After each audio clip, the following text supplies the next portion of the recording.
Ito ay rated SPG. Striktong patnubay at gabay ng magulang ang kailangan. Maaaring may masiselang tema, lengguwahe, karahasan, sexual, horror o droga na hindi angkop sa mga bata.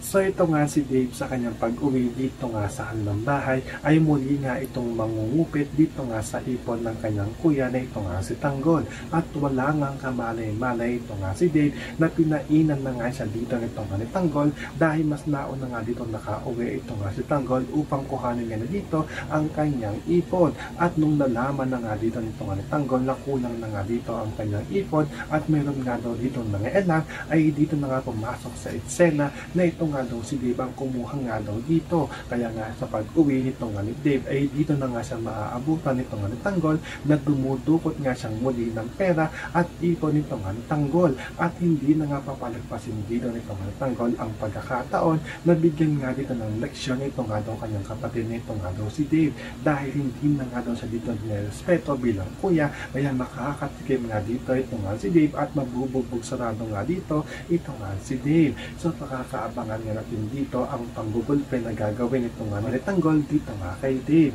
Yan ang ating mga pakakatukan at pakakaabangan dito nga lang sa FPJ's Batang Quiapo.